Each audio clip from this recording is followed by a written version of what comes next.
The galaxy targeted Earth, but one message sparked total hysteria. Alex Carter leaned back in his chair and rubbed his eyes. The blinking lights of the computer screens in the observatory reflected in his tired face. It was late, but Alex could not sleep. Something strange had appeared on the deep space sensors earlier that evening. At first, he thought it was a glitch, but the data did not lie. Hundreds of massive objects were moving slowly, carefully, toward the outer edge of the solar system. Alex had seen many unusual things in his life as an astrophysicist, but nothing like this. These objects were enormous, far larger than any human spacecraft, and their formation was precise, almost like they'd been arranged by someone who understood patterns far beyond human comprehension. His hands trembled slightly as he tapped keys to check the tracking data again. "Alex, are you seeing this?" Maya Brooks's voice came through the communicator. She was a journalist, always curious, always persistent, and she had been following Alex's work for months. She sounded both excited and worried. "I see it, Maya. I thought it might be a radar error at first, but it's not normal," Alex replied, his voice low. He glanced at the large monitor that showed a three-dimensional map of the solar system. The dark shapes were moving closer to Earth. "I have no idea what they are, but they are big." "Really big," Bama sighed on the other end. "People are going to freak out if this leaks. You know that, right?" Alex did not answer immediately. He stared at the screen, thinking. Fear mixed with curiosity. "I know," he finally said, "but the truth is already out there in the data. We can't hide this." By morning, news of the mysterious fleet had begun to spread. News channels around the world flashed alerts. Social media exploded with theories. Some said it was aliens. Others thought it was a new kind of military weapon. Governments called emergency meetings.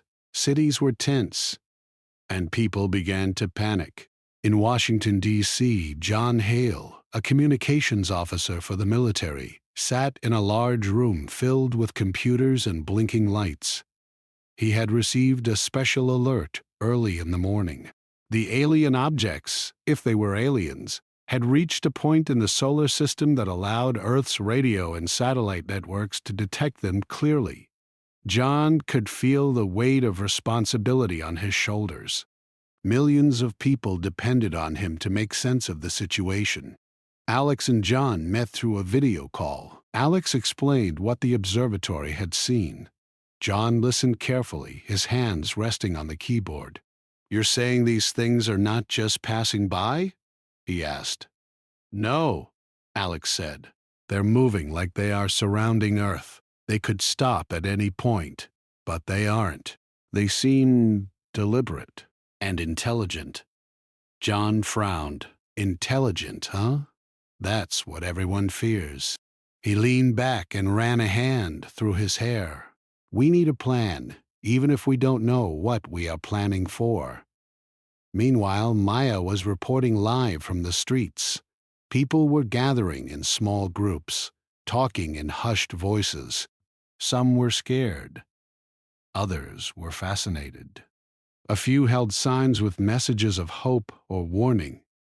Cars slowed down on highways as drivers tried to catch glimpses of the strange shapes in the sky through the clouds and haze. News helicopters flew overhead, trying to capture the phenomenon. Alex and Maya met at a small cafe near the observatory. The morning sunlight reflected off the windows. Maya had a notebook full of scribbles and questions. Alex carried a laptop. They sat at a corner table, away from the other patrons, speaking quietly. "They're huge," Alex said. "Bigger than anything humans have ever built. And they're not random. Look at this formation." He showed her the screen. Tiny green dots represented the objects, moving in a perfect geometric pattern around Earth's orbit. Maya frowned. So what does that mean? Alex shook his head. I don't know yet, but someone, or something, planned this. And it's not for observation from a distance. They're close enough to make their presence known. I think they want us to notice them. Maya bit her lip. Notice them and panic? That's one possibility, Alex said. He stared down at the coffee cup in front of him. The dark liquid trembled slightly as he set it on the table. But why? If they are advanced enough to travel this far, maybe they don't care about panic. Maybe they just want to study us. Or test us. The cafe was quiet, but outside, people were glued to their phones, watching news updates. Test us? She whispered. Yes, Alex replied. Humans are unpredictable. Maybe they are curious, or maybe they are deciding whether we are dangerous. Across the city, John Hale was monitoring communications. Signals from satellites, radio waves, and deep space sensors were being intercepted constantly. A strange pattern had started to appear. It was not in any human language, but it had structure. Something was trying to communicate. John called Alex immediately. You're not going to believe this, he said. I'm picking up a transmission. It's from the fleet. Alex's heart pounded. Can you decode it? I'm trying, John replied. It's unlike anything we've seen. The structure is complicated, almost musical, but I think it's a message. Maya arrived at the communications center with her camera crew. She filmed Alex and John as they worked. The story was bigger than anyone had imagined. Millions of people would want to know what was happening, and she was determined to report it accurately. Hours passed. The three of them sat in a room filled with computers, screens flashing with data, wires tangled everywhere. Finally, John leaned back, rubbing his eyes. I think I've got something, but it's strange. Alex leaned forward. What is it? It's a message, not a threat, not a warning. Just words, John said. He typed on the keyboard, and the text appeared on the screen. Do not underestimate yourselves. You are noticed. Alex and Maya exchanged glances. Neither of them could hide the feeling of unease. The message was simple, but it was enough to start fear spreading. What did noticed mean? Why was it enough to make humans feel watched and small? Across the world, news outlets repeated the message. Social media exploded. Governments tried to calm citizens, but the fear was contagious. People imagined invasions, attacks, and complete destruction. Markets fell, flights were delayed, and schools closed. Alex and Maya left the communication center and walked down the streets.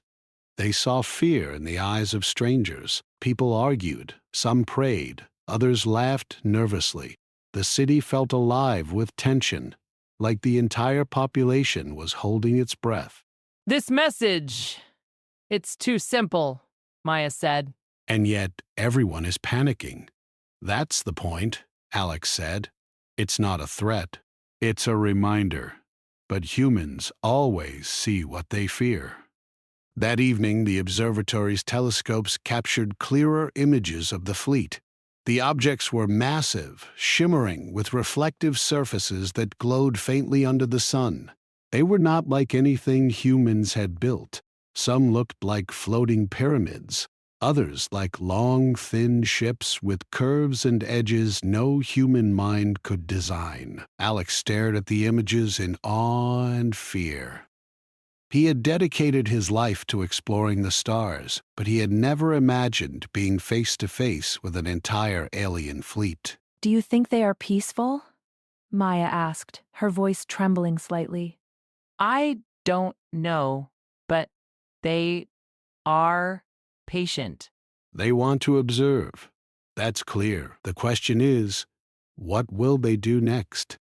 That night, The three of them sat together on the roof of the observatory, looking up at the sky. The stars shone faintly behind the enormous alien ships, which now hung like silent guardians in the distance. The city below seemed small, fragile, and unprepared for what might come. Maya whispered, "It feels like the whole world is waiting for something we don't understand. And whatever it is, it will change everything." For the first time in his life, Alex Carter realized that humanity was not alone, and that being noticed by something far more advanced could be more dangerous than any weapon. As the night deepened, the fleet remained in position, perfectly still, perfectly silent, as if watching every move on Earth. And somewhere, in the hearts of billions, fear had begun to bloom. The day after the alien message spread, the world felt different. Streets that were once busy were now quiet. Shops closed early. People stayed home, glued to screens or talking endlessly about what had happened. Social media was full of speculation, fear, and confusion. No one knew what to do. Alex Carter sat in the observatory, staring at the data. Every hour brought new information. The fleet had moved slightly closer, but not aggressively. Their formation was still perfect. Their size was impossible to fully imagine. Alex could see that each ship was unique in shape and design, yet all moved with one purpose, like a single organism. Maya Brooks arrived with her notebook and camera. She was determined to capture the truth, not the rumors. Alex, I've been talking to people, she said, her voice low. They're scared. Some are praying, some are panicking. A few think it's the end of the world. Alex nodded without looking up. They're afraid because they don't understand. That's normal. Humans fear what they can't control. But this isn't normal, Maya said. This isn't just fear, it's hysteria. People are rioting in some cities. Governments are trying to control the news, but it's impossible. Everyone wants answers, and we have none. Alex leaned back and rubbed his forehead. We might get answers soon. The message was not a threat, but it was enough to make everyone worry. I think it was meant to test us, to see how we would react. Maya frowned. Test us? How? Just by sending one short message? Yes, Alex said. Humans overthink. One sentence caused chaos. That might be the point. Across the world, John Hale worked in the Military Communications Center. He monitored signals from satellites and deep space sensors, looking for any sign of change. Every time the fleet moved, every tiny adjustment, he recorded it. He tried to decode the alien message further, but the language was unlike anything humans had ever seen. It had patterns, rhythm, and structure, but no words that could be translated directly. Alex, you need to see this, John said over the secure line. There's more in the message. I think it's not just a warning. It's instructions of a sort. Or maybe observations. I can't explain it fully yet. Alex leaned over his laptop, scanning the data John had sent. It was strange. The signals repeated in complex patterns.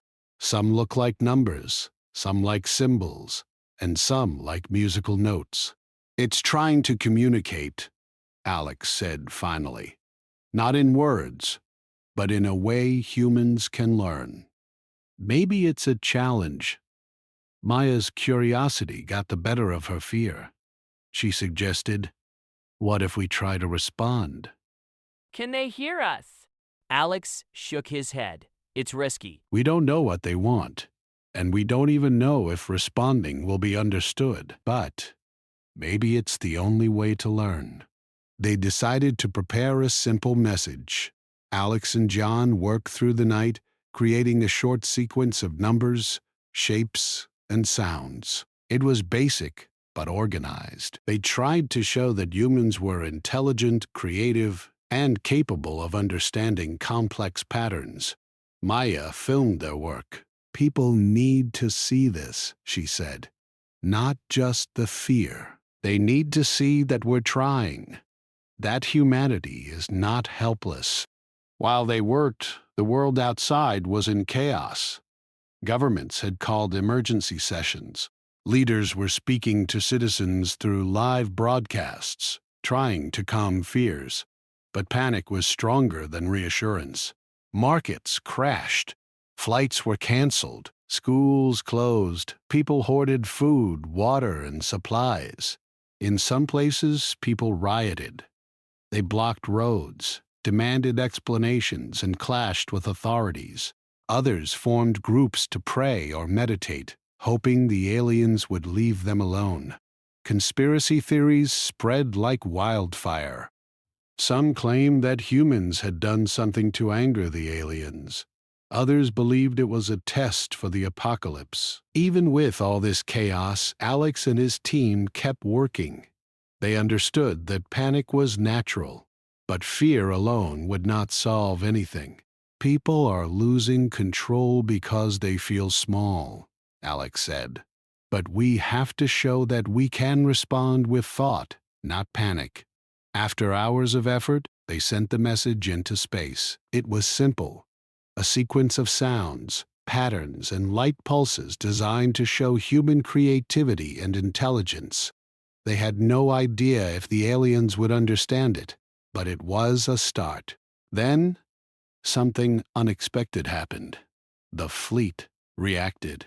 Not violently, but by moving in a new pattern. The ships shifted slightly, forming a shape above Earth that no human could build or imagine. Alex, Maya, and John stared in awe.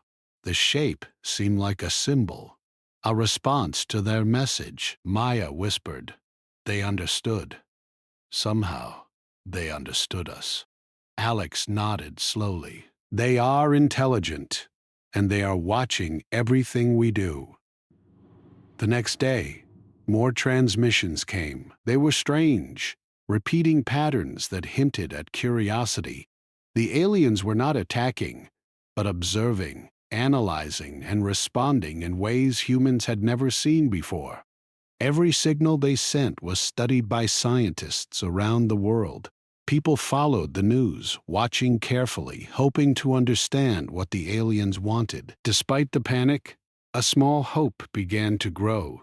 Some people started helping others, sharing food, and calming those around them. Schools and universities tried to organize peaceful discussions. Communities reached out to each other. The world realized that it could unite in the face of fear. Alex, Maya, and John became central figures in the effort to interpret the signals. Journalists, scientists, and ordinary citizens looked to them for guidance. They were not heroes, but they were willing to face the unknown together. As the days passed, the aliens continued their observation. They adjusted positions slowly, almost as if they were playing a silent game with humanity. Cities began to recover, though fear still lingered. People understood that panic alone would not save them. They needed to think, to observe, to act carefully. Alex worked late into the night again, staring at the screen. The fleet had moved closer, but still without aggression. Its presence was immense and overwhelming, but not directly threatening. He felt a strange mixture of fear, excitement, and pride. Humanity had been noticed, and that meant something. Maya joined him on the observatory roof. The city lights shimmered below, tiny and fragile. Above, the alien ships moved like silent guardians, observing every human action. Maya spoke softly. "Do you think they are judging us?" Alex looked up. "Maybe, but not just judging, learning. Seeing what humans are capable of." The message was a warning, yes, but also a question. Can we respond wisely? Maya shivered slightly. "And if we can't?" Alex did not answer immediately. He stared at the stars. Then we will fail. Humans are unpredictable. Maybe that's our advantage. For the first time, they realized that fear alone would not protect Earth. It would take intelligence, creativity, and courage. And humanity had all three, if only it could act together. Over the next week, Alex and John continued decoding new patterns. Each discovery brought both hope and tension. Sometimes the signals suggested caution, sometimes curiosity, sometimes admiration. It was clear that the aliens were fascinated by humans, not simply by weapons or technology, but by human nature itself. Maya reported every development with care. Her words were simple, but they reached millions. People began to understand that the aliens were not immediate enemies. They were observers, and the world's reaction mattered as much as the message itself. In quiet moments, Alex would think about how fragile humanity seemed. A single message from a distant fleet had caused panic and chaos, but it had also revealed something important. Humans could adapt. Humans could respond intelligently, creatively, and bravely. That adaptability, Alex realized, might be humanity's greatest strength. Then, one night, a new transmission came. It was longer than before, more complex. It contained patterns that hinted at recognition, almost like approval. The aliens had responded not with words, but with something that humans could perceive as respect. Maya, Alex, and John stared at the signals, overwhelmed by what they saw.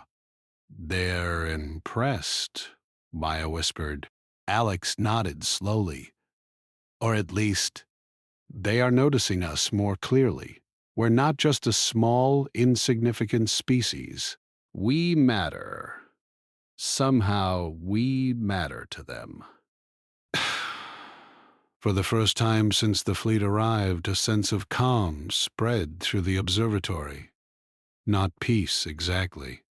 Not relief, but understanding. Humanity had been tested, and even in the face of fear and hysteria, it had begun to show its potential. Outside, the city slept uneasily. People dreamed of strange lights, impossible shapes, and silent watchers in the sky. But they also dreamed of hope, of intelligence, and of survival. The fleet waited, silent and vast, observing the small, fragile planet and the beings who called it home. And somewhere deep inside, Alex realized that this was only the beginning. Humanity had been noticed, and the real challenge was just beginning. The world had begun to calm, but the tension never fully went away. People still whispered about the alien fleet, still stared at the sky at night, still wondered if the next message would bring peace or destruction. Governments had reopened schools and businesses, but fear lingered like a shadow over every city. Alex Carter returned to the observatory early in the morning. He had slept very little the night before, his mind racing with calculations, data, and questions about the alien fleet. Each signal they received was more complex than the last. They were patterns, sequences, pulses of light and sound that seemed almost musical, almost like a language, but not exactly a language. "Alex, you have to see this," John Hale said over the secure line. His voice sounded tense, and Alex could hear the quiet hum of machines in the background. "This new transmission? It's different. It's longer, more structured. It feels deliberate, like they want us to understand something." Alex leaned over the laptop and scanned the new data. The signals were intricate. Layers of sound, light, and numbers overlapped. They repeated and shifted in ways that suggested thought. Alex had been studying the patterns for hours and was beginning to see something emerge, a form of logic, a hidden structure beneath the chaos. They're trying to tell us something about ourselves, Alex said slowly. Not just observing, explaining, maybe, or revealing. Maya Brooks arrived at the observatory with her camera crew. She had been following every development, reporting carefully and calmly to the public. Her presence reminded Alex that their work was not only scientific, but also a message of hope to the world. "What is it this time?" Maya asked. Alex shook his head. "I'm not sure yet, but it's clear they are impressed by humans in some way. They are not afraid of us, not yet, but they are curious and cautious." Maya scribbled notes quickly. Curious and cautious. That doesn't sound bad. No, Alex said. But we need to understand why. We need to know what made them notice us in the first place. Because whatever it is, it's important. John continued to analyze the patterns. "I think I found a clue," he said. "Some of the sequences repeat in a way that suggests observation of human behavior. It's like they are measuring how we react under stress, how we organize, how we communicate, how we solve problems." Alex's eyes widened. So, they are not here because of weapons, or power, or resources. They are here because of us. Humans themselves are the reason we are noticed. Maya froze for a moment. "You mean they are afraid of what we might become?" Alex nodded slowly. "Not afraid, maybe more cautious. They have seen civilizations before that destroyed themselves or others because of fear, pride, or stagnation.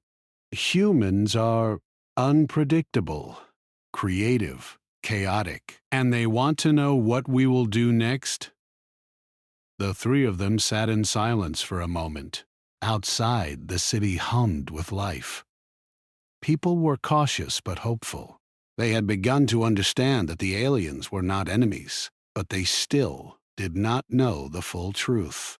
"The message," John said, "it's like a test, not of strength, not of weapons, but of character, of intelligence, of potential. They are deciding what to do with us based on who we are." Alex leaned back in his chair. That explains why one short message caused so much chaos. They wanted to see how we would react, how humans respond to fear and uncertainty. Our panic was predictable. But now they see what else we can do. Maya bit her lip. "So, our reaction matters as much as our technology or armies." "Exactly that. We are noticed because we are capable of things no other civilization might be. Innovation, creativity, ever created, adaptation, emotion-driven decisions that sometimes work, sometimes fail. That's our strength, and also what makes us dangerous." The news channels picked up their findings, and the story spread rapidly. People began to discuss it openly. "We are noticed because of who we are," Alex said during an interview. "Not because of what we have built, but because of how we think, how we create, how we adapt. That is why the fleet is here." And that is why the message caused panic. They wanted to see how humans react under stress. Some people were inspired, others were afraid. But the world was beginning to understand a simple truth. The aliens did not just see humans as weak, small, or primitive. They saw humans as unique, and that uniqueness could decide the fate of the planet. Alex, Maya, and John worked tirelessly to decode the rest of the transmissions. Each new message contained hints of admiration, questions about humanity, and subtle warnings. The aliens were teaching, testing, and observing all at once. "Look at this pattern," Alex said to John one afternoon. "It's a map, not of the galaxy, of humans. Our history, our achievements, our creativity. They are analyzing us, everything from our art to our inventions, to our social structures. John nodded slowly. They must have seen other civilizations before, and none of them behaved like us. Humans are messy, unpredictable, but capable of growth. That's probably what made them pause. We're different. Maya looked out of the observatory window at the fleet hovering silently above the horizon. So, they're not enemies, she said. They just want to see what we will do, how we will respond. Yes, Alex said, and that is both terrifying and exciting. We have the chance to show the galaxy who we are, but if we fail, it could be dangerous. Meanwhile, the public's hysteria began to shift. People realized that panic and fear alone would not help. Communities organized peaceful meetings, shared information, and discussed what they could do to respond intelligently. Governments focused on education, communication, and safety rather than weapons. Maya documented everything. Her reports were calm, factual, and hopeful. People saw the importance of intelligence, cooperation, and creativity. The hysteria that had dominated the first days slowly turned into cautious curiosity. Alex realized that humanity's reactions were part of the alien observation. Every step they took, every choice they made, was being studied. Humans were proving that they could act thoughtfully, even in fear. One evening, a new message arrived. It was longer and more structured than any before. It contained sequences that mimicked human music, mathematics, and visual patterns. Alex and John realized that it was more than a message. It was recognition. The aliens were acknowledging humans' capabilities, their potential, and their uniqueness. Maya whispered, "They're impressed." Or at least, they see something in us that matters. Yes, Alex said softly, they see us, not just as another species, but as something. Important, dangerous, yes, but also promising. For the first time, the fear that had gripped humanity began to shift into pride. People understood that being noticed by the galaxy was not a threat in itself. It was a challenge, a chance to prove that humans were more than chaos and survival. They were creativity, emotion, and adaptability. Alex, Maya, and John realized that their work had changed more than just scientific understanding. They had helped humanity see itself in a new way. The aliens' test was not just about strength or weapons. It was about identity. The fleet continued to observe, silent and vast, but the world was no longer paralyzed by fear. People learned to watch, to think, and to act with intelligence. They had begun to show the very qualities that had drawn the aliens' attention in the first place. Alex looked up at the sky that night, the city lights below flickering in the darkness. The alien ships reflected faintly against the stars, immense and mysterious. We're being tested, he said softly to Maya and John. And so far we are passing. Maya nodded. But the test isn't over. No, Alex said. It's just beginning. And what happens next will depend on us, not them. John leaned back, exhausted but determined.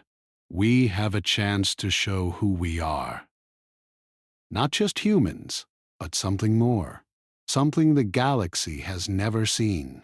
Outside, the world continued to watch the sky. People no longer feared every shadow, every unusual signal. They had begun to understand that intelligence, creativity, and unity mattered more than weapons or power. Humanity was being noticed for what it truly was, a species capable of extraordinary growth, adaptability, and courage. And somewhere in the vastness above, the alien fleet waited, silent and patient, watching every human action, every decision, and every choice. They were not judging yet, but they were learning. The message was clear. Humanity was not just a planet to be conquered or ignored. Humans were something different, something unique, something that could change the galaxy if they were given the chance. Alex, Maya, and John stared at the screens, knowing that the rest of the story, the part that would define humanity's future, was still to come. The aliens had shown admiration and caution. They had tested fear and creativity. And now, the final question hung in the sky, unspoken but understood. What would humans do next? The world had changed since the first message from the alien fleet. Fear was still there, but it was no longer the only feeling. People began to feel something new: pride, curiosity, and determination. Humanity was being watched, and now everyone understood that what they did mattered. Alex Carter sat in the observatory early in the morning.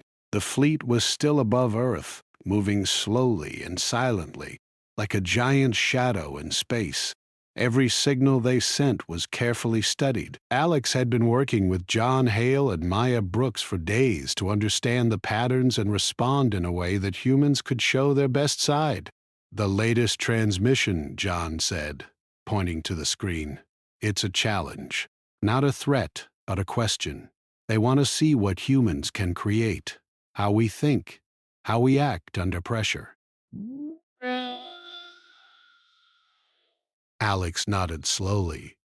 "It's more than just science or mathematics. They want to see our humanity, our art, our humor, our history, everything that makes us who we are." Maya adjusted her camera. "Then we need to respond, not with weapons, not with power, but with humanity itself." Together they began to create a global message. It was not easy.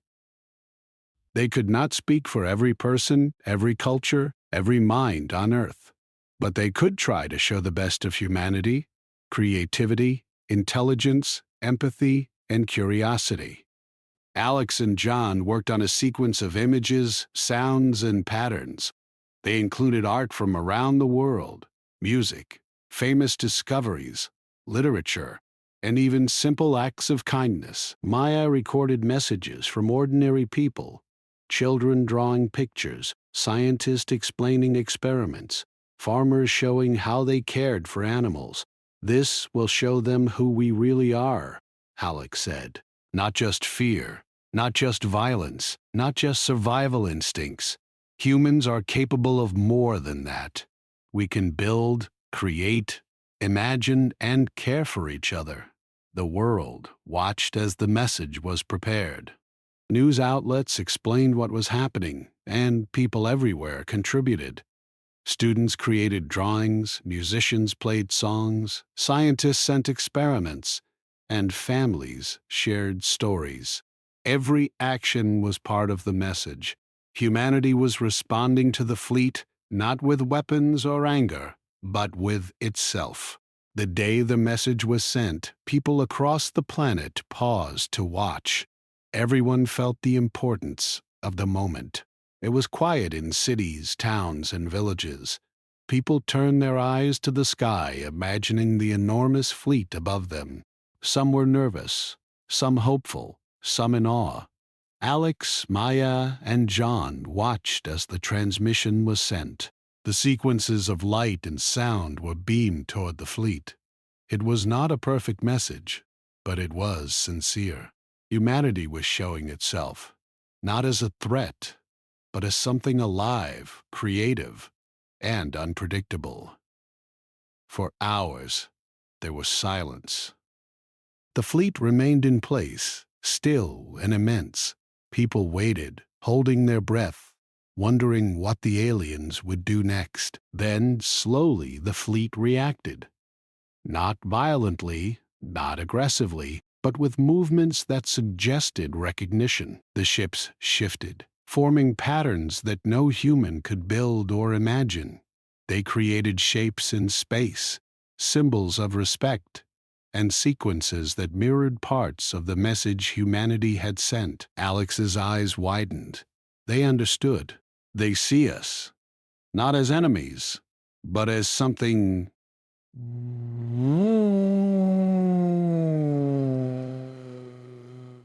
Maya smiled faintly.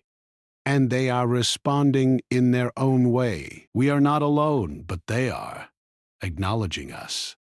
John leaned back, exhausted but relieved. It's like they are saying, "We see you, and we understand your uniqueness." Across the world, people cheered. They did not fully understand the alien symbols, but the reaction was clear. Humanity had been noticed, not because of weapons or power or technology, but because of creativity, intelligence, and the ability to act with heart. The fleet remained in orbit for several days, moving gently, silently, observing Earth. But it no longer felt threatening. Instead, it felt like an audience watching a performance, waiting to see what humanity could do next. Alex, Maya, and John realized that the aliens had given humanity a rare gift, the chance to be seen for what they truly were. Fear had been replaced with responsibility. Every action, every choice mattered more than ever. People across the globe began to act differently. Governments worked together, not in secret, but openly, sharing knowledge and resources. Scientists collaborated on projects that could benefit all of humanity. Schools taught children not only facts, but problem-solving, creativity, and empathy. Communities helped each other, showing care, understanding, and patience. For the first time, humanity understood the power of its own potential. Fear had been the first test. The second test was proving that humans could act wisely, creatively, and together. Alex spent nights looking at the fleet, thinking about the future. "We have been noticed," he said to Maya and John. "But now comes the real challenge. Will we continue to act as we have shown them? Or will fear and selfishness take over again?" Maya shook her head. "I think we can do it. We've shown them, and ourselves, that humans are more than chaos. We can be responsible, creative, and united. If we keep that, we will survive. And more than survive, we can grow." John nodded slowly. "This is bigger than any battle or war. It's a test of humanity itself. And I think we are ready." Days passed, and the fleet began to move again.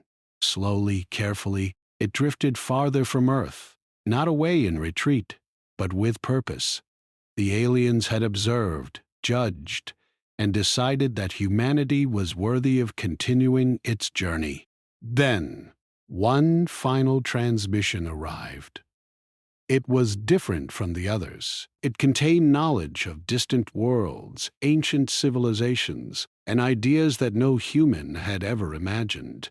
It was a gift, not a threat. Alex, Maya, and John stared at the screen, overwhelmed. "They are giving us knowledge," Alex said softly. "Not instructions, not rules, just understanding. They are trusting us to decide what to do with it." Maya smiled. "We've been noticed. We've been trusted. And now the galaxy has given us a chance." John leaned back in his chair. "It's up to us now to show that we can handle it, that we can grow, learn, and act wisely." The world celebrated cautiously. People were proud, but also aware that responsibility had grown heavier. Humanity had been noticed not because it was strong or dangerous in a physical sense, but because it was unique. Its creativity, adaptability, and courage had earned recognition. Alex looked out of the observatory window at the night sky. The fleet had disappeared from view, but the lessons remained.